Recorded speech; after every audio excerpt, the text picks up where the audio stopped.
Good afternoon. Thank you so much for taking the time to join us at Global Genes Live, a rare patient advocacy unsummit. We're excited for our upcoming session, Mapping Patient Inclusion in Drug Development. My name is Chelsey McCarthy, and I'm the Director of Patient Engagement at the Alliance for Regenerative Medicine. I'll be your moderator for today's session. Before we get everything kicked off, I wanted to review a few brief housekeeping notes.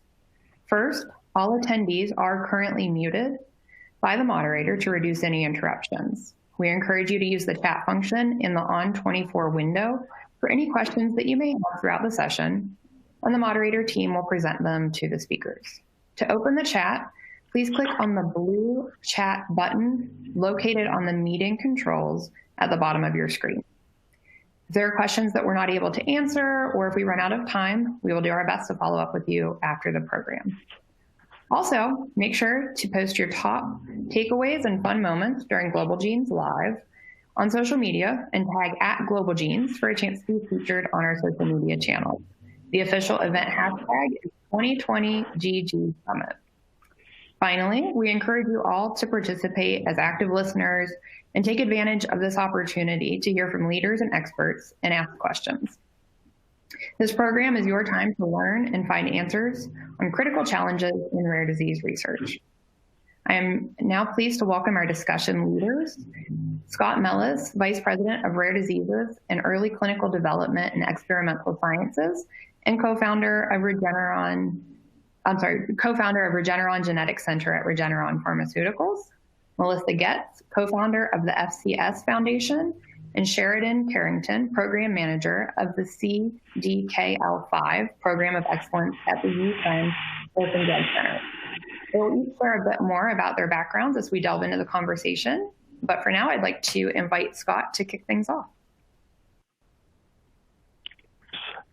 Well, hello, everyone. It's a real pleasure to be here. I hope that you and your families and loved ones are all safe and well during these terrible and difficult times. I'd like to thank the Global Genes Organization for the opportunity to speak with you.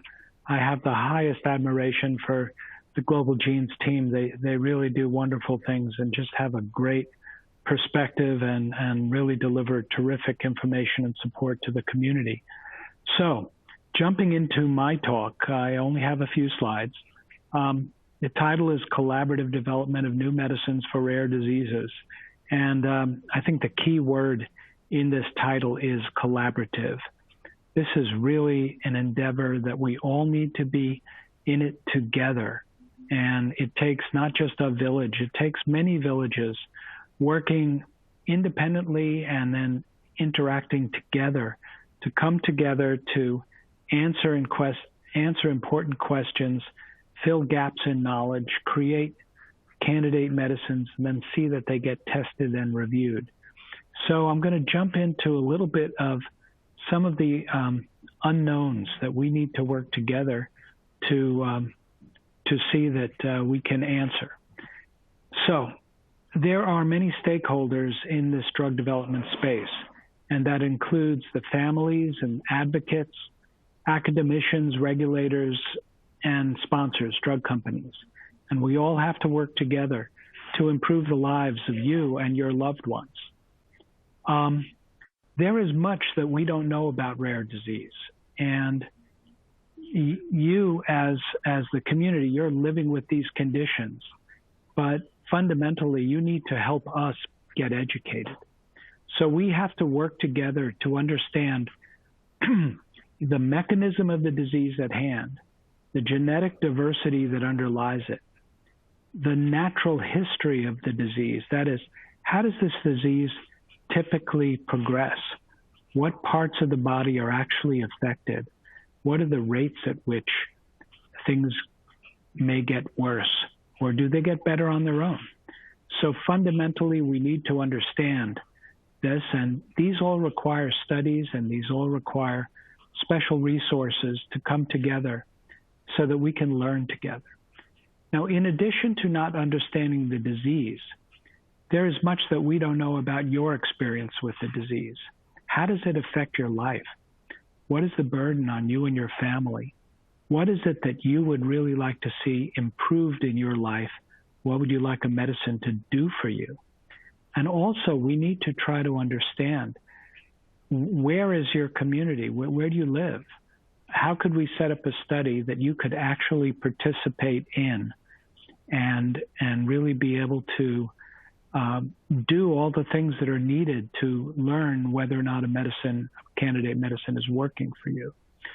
So together, we need to develop data on natural history, biorepositories of material from people living with the condition, tissue, DNA, serum, need to develop animal models. We also need to develop measures and endpoints that could help us do clinical studies to understand whether a drug is having an impact on your condition. And then we need to design clinical trials that are robust and informative, clinically meaningful, patient-centric, that are efficient and that are doable.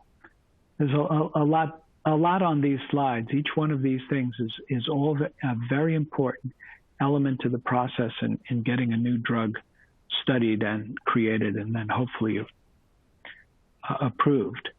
So my recommendations to you are, please engage and collaborate. And also, whatever data that you help generate, please do your best to insist that it's in a position for sharing, because you want as many academicians as possible, you want as many drug companies as possible to work to create medicines for you. But all of these stakeholders need access to the same types of material and knowledge. We all need to be able to study tissues. We all need to be able to understand natural history. So to the extent that you and your community makes the effort to generate this data, you want to make sure that this data is shareable, is published in a timely manner, and that everyone can benefit from this hard work. So please engage with all stakeholders, share your knowledge, your experience, your needs, your hopes, your aspirations. Help companies design and plan studies. Help us all understand what is doable. I think one resource that I encourage you to tap into, and Global Genes has created this wonderful learning resource called Data DIY. There's one chapter, I think it's chapter 3, where Dr. David Feigenbaum from the University of Pennsylvania talks about the Castleman Disease Collaborative Network that he and colleagues created. And this is just a great example of cooperation and collaboration across all community organizations working in a particular space. He shows how you do literature reviews to master the relevant literature and prospectively set your research agenda. Figure out what needs to be answered before you start spending money on clinical studies. So it's a really great example of proactivity. Also, they've created biobanks and great repositories of knowledge. Again, as you create these resources, I encourage you, please do your best to make sure that they are accessible to all people who want to help to create new medicines for you. So community ownership, or at least provisions for ensuring rapid publication and availability of data sets, is very important. Another great resource, and one of many fine advocacy organizations, I've been doing a lot of research together recently with the International FOP Association, and they have skills and knowledge. I'm sure their leadership, Michelle Davis, Adam Sherman, would be pleased to share with you strategies for how you can create resources and connection within your community, make the connections to ensure that the voice of the patient is heard by companies and by regulators. They've developed their own registry that many people help support, but It's really a great centralized resource for the community. And this enables gathering natural history data, biobanks. So I encourage you to do all these things, to have them in a position to share. And if you ever have any questions, please don't hesitate to reach out to me. So I hope I haven't gone over time, and look forward to hearing from you and from the rest of today's speakers. Thank you. Thank you so much, Scott. Now we will turn it over to Melissa Goetz, who is the co-president and co-founder of the FCS Foundation. Melissa? Hi, everyone. Good morning. Good afternoon. I'm so happy to be here. Wish we were all in San Diego together, but it's nice to be able to connect virtually. So that was an excellent lead-in, Scott. I feel like, talking a lot about making research and design patient-focused, and certainly we have a few ideas about how to make that possible. So a little bit about myself. My name's Melissa. My daughter, Juliana, is 7 years old. She was diagnosed with familial chylomicronemia syndrome back in 2013 when she was about 7 weeks old. So in 2015, I met Lindsay Sutton, who is my co-president of the foundation. And we met each other and thought, we have this 1 in a million rare disease, and we need to put our voices together. So the foundation began in 2016. And when we formed our nonprofit, we realized we were sort of already smack in the middle of a clinical trial. And it was a very fast learning curve for us. So we began our journey in the regulatory process in 2017. So with a clinical trial already underway and with data already being collected and patients already being enrolled, we really wanted to bring our patient voice together collectively as a group to be heard about what we needed and what we were looking for in treatment. We prepared a voice of the patient report, which usually comes at the culmination of a PFDD meeting or a patient-focused drug development meeting, which we shared with the FDA and can be found on their website. We had a meeting following that voice of the patient report in 2017. We then we attended the advisory committee hearing for the drug that was in clinical trials in 2018. We had an additional meeting with them that they invited us to in 2018 post the advisory committee hearing. And then we had one teleconference with them in 2019, which we initiated. So what we wish we knew then and now going forward. Our initial meeting with the FDA was really great. It was very positive, and we felt like there was a lot of two-way dialogue going on. As the clinical trial came to a close in 2018, we attended an advisory committee hearing with about 15 patients who spoke about their experiences with FCS, what their experience was on the clinical trial, what their experience was without treatment, and generally what the burden of disease was for our community. So there was a positive vote at the advisory committee hearing that the drug should be approved. But in spite of that, a CRL was issued, which is a complete response letter. The drug was neither approved nor denied, and the application, it was still active, but there was no treatment for our patients. So this experience was really heartbreaking for us.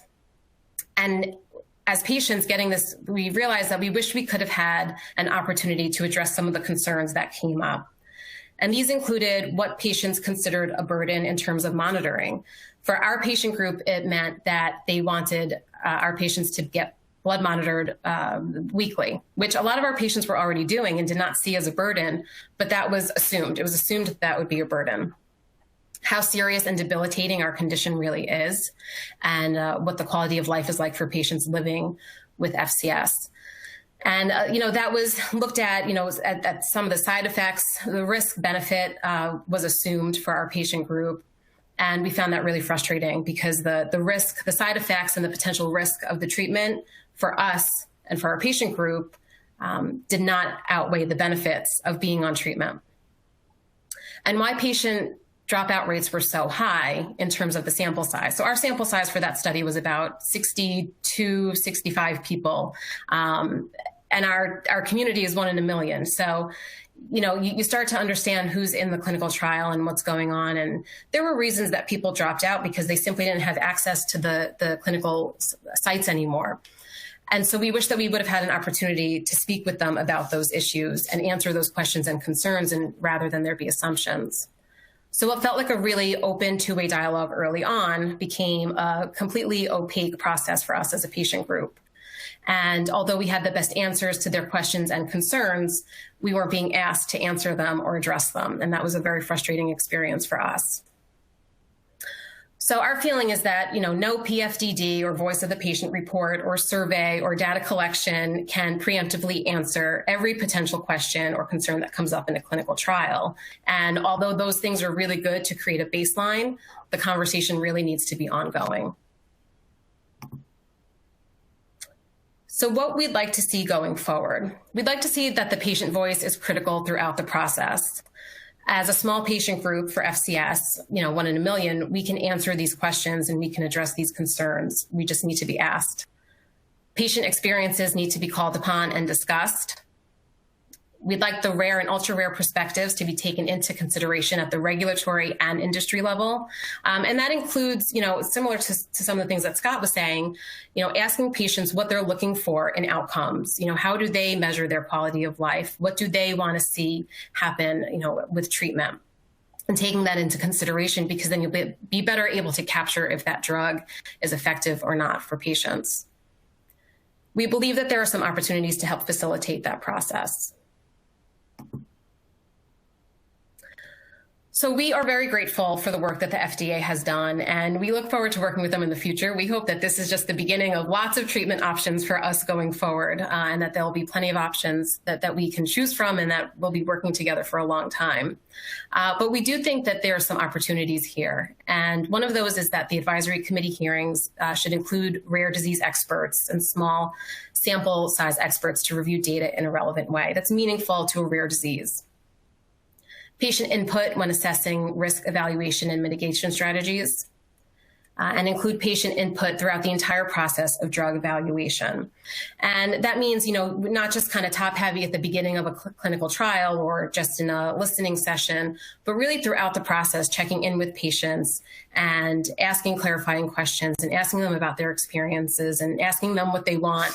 Our rare patient groups, we want to be heard. We have spent so much time fighting for answers for diagnosis and finding other patients to connect with that, we just want to be heard in our experiences.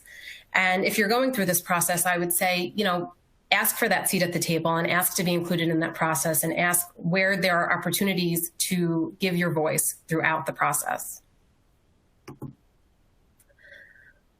So after the CRL was issued for our potential treatment, I did something I've never done before, and I reached out to my local congressperson and I expressed my upset and asked if there was anything we could do, which led to more meetings with more congresspeople, and Lindsay meeting with those as well. And when we started speaking with these Hill offices, they shared that we weren't the first group to express these concerns. They invited us to create a bill to support all rare disease drug approval processes for all rare disease groups, not just specific to FCS. And part of that was because they had heard a lot of these concerns. And then in our conversations with other rare disease groups, we realized that they also had experienced these concerns. And some of our ideas were met with agreement. So the HEART Act was introduced in Congress in July of 2020. And its aim is to help all rare disease groups find their voice in the regulatory process. So earlier last week, the Dear Colleague letter went out from the two sponsoring congressmen looking for support from, throughout Congress. And we hope that, if this resonates with you and you find that this matters, that you'll find more information over at thehaystackproject.org. And you can also visit rareadvocates.org to take action and to write to your local congressman as well to help support this. And as always, we're happy to answer questions that you may have, but we really feel like this will help include the patient voice in the regulatory process from start to finish.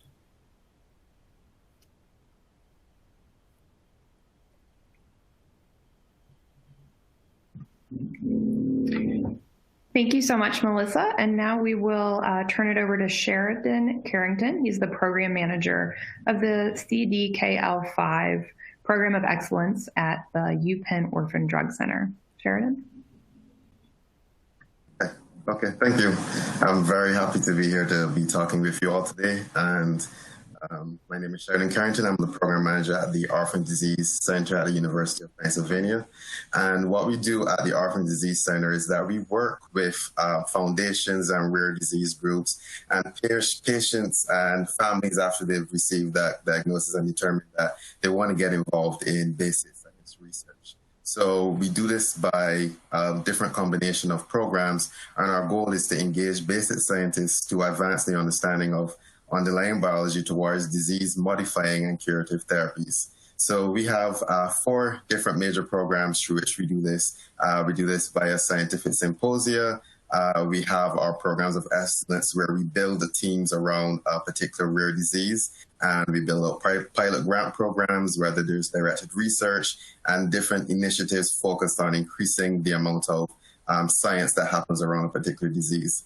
We also have our pilot grant programs, which are broader, and it's essentially, for lack of a better term, crowdsourcing scientists from all over the world to start working on your disease, because oftentimes scientists are working in fringe areas, not exactly the same disease, but with the same biology.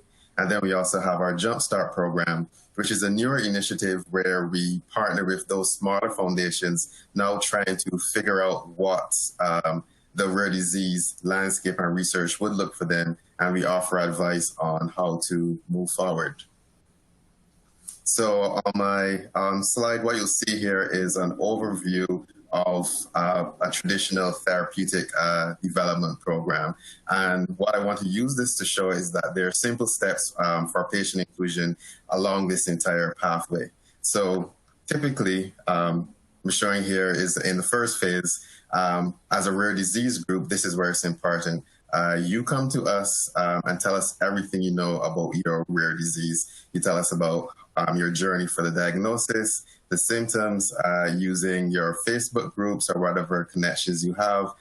You tell us about the number of patients that you're aware of and also the current treatment. Because I'm sure, as many of you know along your journey, your primary care physician may not have known as much as you, and it's through your research and reaching out to as many people as possible, you start to figure out different things to use off-label, and that's useful information to us as we try to map out a way to move things forward. So the next step that we normally take is looking at discovery, which would be in the discovery phase of the drug development pipeline, is how do we think about symposia and think tanks. So at this particular stage, the discovery stage in the development pipeline, at the symposia, this is where we try to get answers by bringing together a group of KOLs to further the understanding of the disease and gaps in current research knowledge. So this is where, using all of these KOLs in a think tank solution, we start to map a strategy to help move basic science forward. Are there enough animal models? Do we need iPSCs? And what are the key questions that need to be answered so we can move forward? And typically what comes out of this is a decision to create a pilot grant program around the different scientific ideas, our initiatives, our recommendations that come out of the symposia. So the next stage along the therapeutic development pipeline, as we're all familiar with, would be the preclinical development. And from the foundation perspective, what's important here is by looking to see what research is presently there or what programs that we can help support that would be closer to the preclinical pipeline to start getting a therapeutic to move forward. So typically we could use funding towards a particular therapeutic, whether it's a gene therapy or a small molecule. And one of the groups that we basically work with most of the time is by working with academic institutions. So by working with academic institutions, we partner with these faculty through sponsored research agreements where we outline the particular items and the different research questions that we would like them to answer. And this is a way that we can get a lot of research done at much lower cost.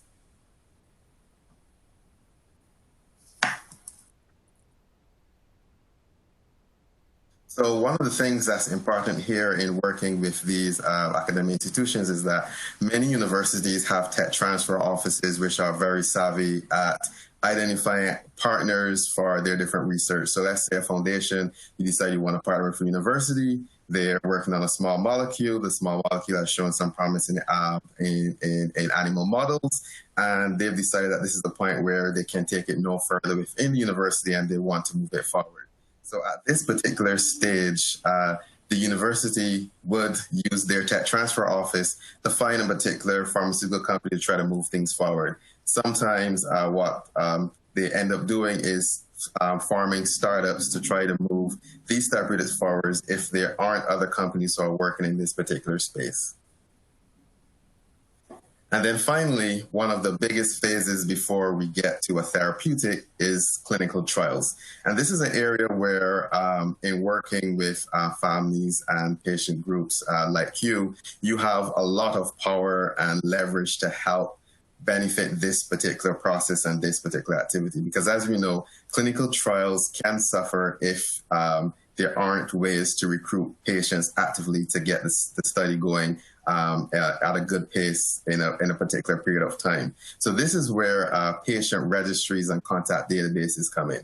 So as many of you do, you have Facebook groups, you're talking to all the different parents and other families you've met that also have the disorder. Here is where you can just take that simple list and start building it out. When it gets to the phase where you want to start adding additional information, such as the age of the patients, their diagnosis, the genotype, and other information, this is where designing larger research registries can be helpful. Because one of the things we did with one foundation is that we've built out a patient registry, and the plan is in that when we have the consent form, we consent patients to be contacted about new clinical trials and initiatives that they can be a part of when companies notify us.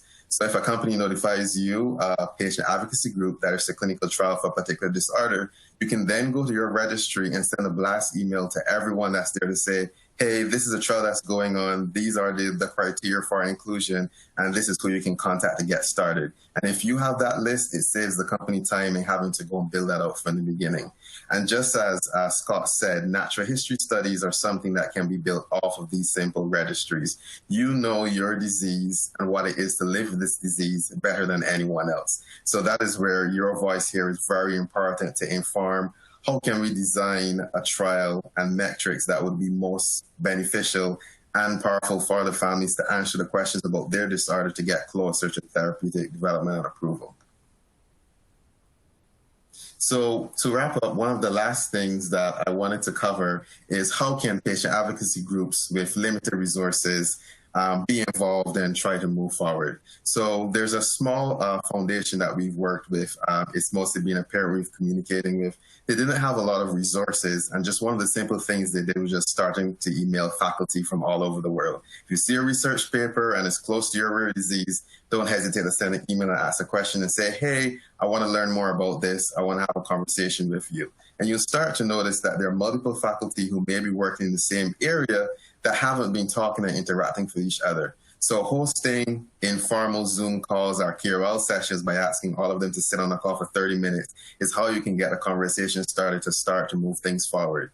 And then additionally, there are two additional initiatives that the NIH has. They partner with two nonprofits. There's one at Cornell Research Labs where they have a collection where they collect samples from patients with rare diseases and maybe hereditary disorders to create iPSCs, which are stem cells that can be differentiated into different types of cells and can be used as models for research. Additionally, we've helped foundations to create the first animal model for their disorder. For example, if there's a particular point mutation and there's no model for researchers to work on, the Jackson Research Labs has a grant funded by the NIH to help create those at no cost to you. So there are a lot of different avenues where you can start to lay the groundwork to try to move your research forward by working with different groups, especially in academia, who are also doing this out of their love and science and curiosity. And I can tell you as a scientist myself, it's always treating an inspiration to meet a family to say, you've been doing research in this for the past 10 years. This is how it's affecting me, and this is how your research will be beneficial. And with that, I'll conclude and happy to answer any questions around the scope of patient involvement in academia, how to think of research grants, and how to try to move things forward. Thank you. Thank you so much, Sheridan. So now we will move to the Q&A portion of this presentation. First question that we have is, can patients who are enrolled in clinical trials also simultaneously enroll in natural history or other observational studies? Yeah, well, I'll take this one, and I'm sure everyone else can chime in as well. Often, I think yes. It's hard to speak for every single study that exists, but there really should, it depends on the way the clinical trial as well as the natural history study are gathering information.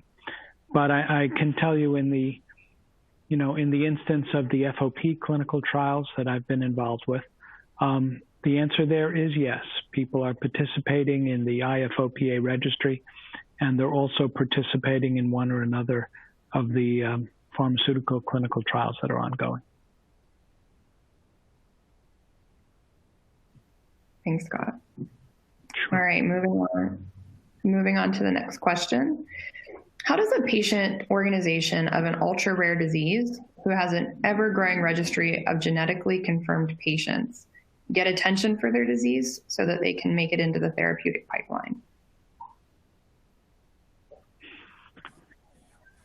Well, I suppose the get attention from drug companies.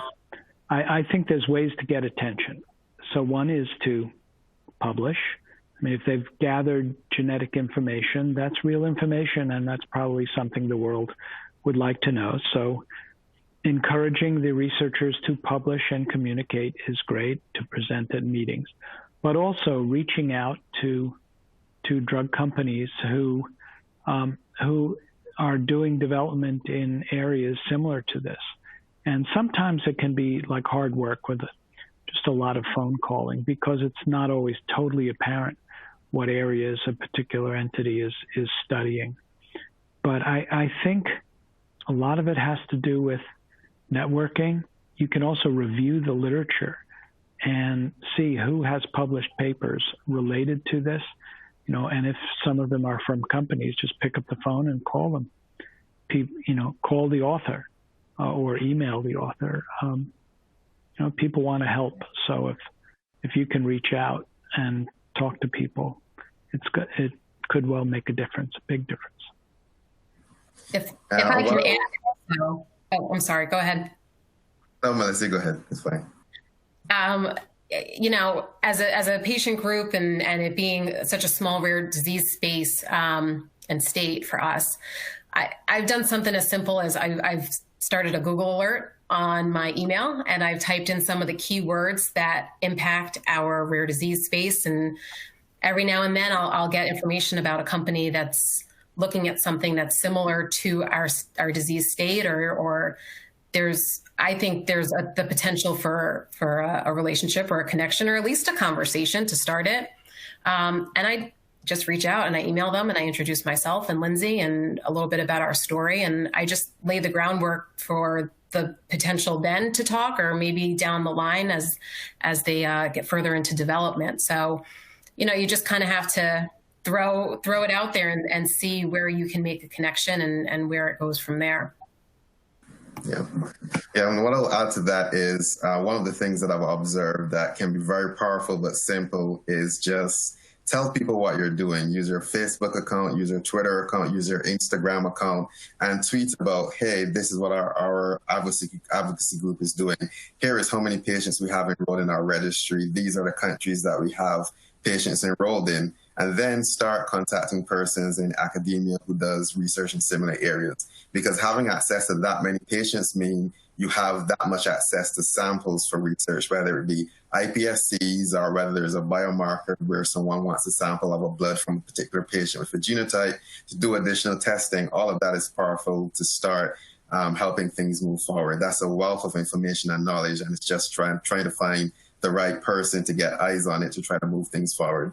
Many academic centers have epidemiology units with who do genomic research, and they will be happy to use your database to start doing some of that research. So just start Googling academic centers who do genomic research in the disease particular area, and then just start sending emails and having conversations. Yeah, never be afraid to send an email to any person in academia if you can find that particular email. They may respond, they may not, but it's a conversation that can get started. Yeah, these are good suggestions. And also one other idea that just came to mind was also go on Google and search for meetings, like scientific meetings that are relevant to your disease or the general area where your disease is in. You know, you may not have a specific meeting all about the disease, but say if it's a disease of lipid metabolism, you find an endocrinology meeting about lipids, and then review who is presenting there and the titles, and try and find people that are studying things related to your condition. And, you know, if some of them are from drug companies, then that's one way to go to try and enlist some interest in companies who may want to do some drug development work in your particular area. Thank you all for that. What is, for the next question, the difference between natural history studies and epidemiology studies? Epidemiology is really looking at the population occurrence of a disease. How many people have the disease and where are they located? There's the concepts of incidence, you know, how often is this disease occurring, and the concept of prevalence, that is how many people are affected. A natural history study is actually following individuals with the disease through time and seeing how the signs and the symptoms of their disease are evolving.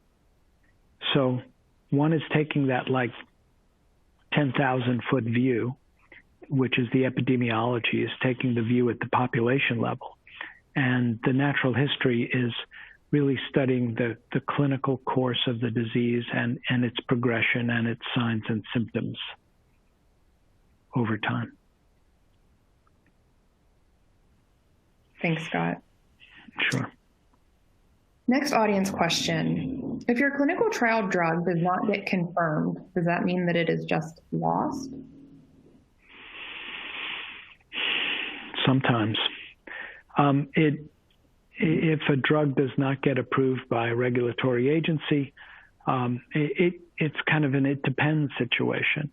If the company really has strong belief that there truly is some efficacy here or you know, a favorable benefit to risk profile, they may come back. Like, you know, there could be a complete response letter, but the company can go back and generate more data.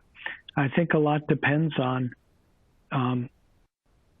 really the degree of commitment and belief that exists. And, you know, sometimes it is, you know, it's hard and disappointing if one gets one of these complete response letters and it's negative and it's too onerous to overcome. But sometimes people can come back from that. So, you know, would try and maintain hope. I'll speak a little bit from experience here. You know, we received the complete response letter for our, I call it drug purgatory, because it's like not denied and it's not approved and it's just kind of hanging out. So, you know, that same drug was actually approved in Europe, which is one of our questions that we have about how can we use that data and adopt it here and see how it's working there for our patients. Because it is frustrating, because now we have a certain patient population in Europe who are being able to receive treatment, and then us in the United States, we're not. And can we work together to kind of get that, to get approval for our patients here? So, you know, I think from the patient perspective, when we got the news about the CRL, that just lit a fire under us to say, wait a second, you know, we've seen the impact of this, and whether it's this drug or a drug down the line, our patients need treatment, and this is a viable option. We have no treatment right now for our disease. So this was really, you know, it was high stakes for us. But I do think, and I truly believe that the patients can help drive that. And I think that, for our community, it really pulled us together to say, we need this, and we need to fight for this, and we need to let people know, both in industry and both on the regulatory end, that we want this treatment available for us. So, you just gotta believe in the good fight, I think. Okay, next question. Can you be disqualified from a clinical trial for communicating with other patients who are in the same trial? And can you be removed from that study or future studies as a result? That's an interesting question. Clearly, that behavior is something that we really do not like to see happen. Patients who are participants in a study who are communicating with each other offline can really damage the scientific integrity of the study. And it's tempting, and I can understand why people want to share their experiences. But I just encourage people to resist the tendency to want to start, speaking about it and potentially influencing other people's responses and behaviors. It's just not good for what you want to happen, which is you want a study to be conducted that has great scientific integrity and believability, and this could disrupt that. Now, whether people would actually get ejected from a study, I haven't heard of it, and I haven't seen it written into any protocols that say, that say thou shalt not do this, and if you do this, then you're out. I haven't seen it, but there's a lot of studies that go on in the world, and it's possible if someone was truly disruptive. But I just don't really know the definitive answer there, but I just encourage people not to do it. Okay. Thanks, Scott. All right, last question. How many patients are needed for a robust patient registry? It's another one of those that depends answers. Yeah. I think you want to. I think you want to have you want to be able to assess the diversity that exists within a population, and one general answer is more is better, but it also depends on the size of the disease community. Some of these conditions may only have 100 or 200 people, like in one geographical area. So, if you can get 50 or 100, if you can get 50 people, you're doing pretty well. There's other conditions that have tens of thousands, and some registries are able to essentially get everybody involved, like the Cystic Fibrosis Foundation. It's just been tremendous, 28,000 people in their registry. And it served as a tremendous base for enabling drug discovery and development. So the answer, I'd say the answer is more is better. And you really want to get a good representation of a community followed longitudinally. Yeah, and what I'll add to that is that since registries can also serve as contact databases, you can use it as a way to continue to keep record of everyone you've interacted with, even when you start branching out to other countries, to other patient advocacy groups over there. Just say, hey, let's keep in touch. One simple way is to join the registry. There's no set number per se to get you to a particular point to say whether someone would be interested or not. It's just whether you're able to collect enough data to answer whatever questions there are out there. So whoever you have in your registry, just making sure they are contributing to the registry, versus because you can have situations where people sign up, but they aren't contributing data regularly. So just making sure whoever's in your registry is contributing data, so when the time comes, you have the information that you need in there to share with the relevant partner to move things forward.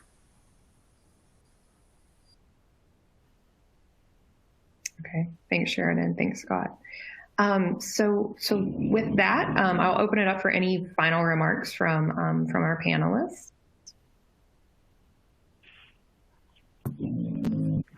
Hi. Melissa, yeah. Just in what we were talking about, and some of the questions that have come up, we really believe that the HEART Act can help with some of these concerns about clinical trials and about patient involvement. So, I encourage you to take a look at the Haystack Project, at our website, livingwithfcs.org. We have some information there. And, that the impact on this on all rare disease groups will be really great. So we hope you'll take a look at it and send any questions that you have about it to us.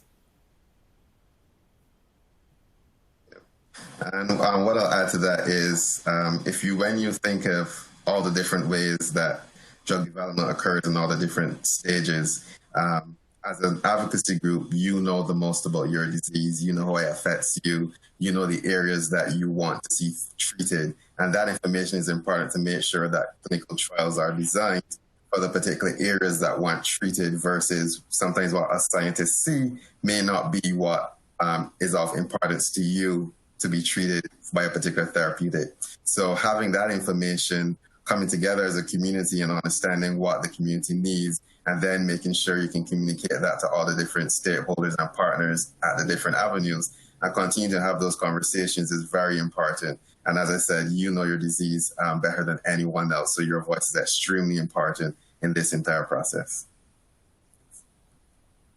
Yes, I totally agree. And my encouragement to the community is, you are the experts. You are the center of everything and why we're all doing this. And I really encourage you, don't be shy. Just reach out, find people, ask questions, and network.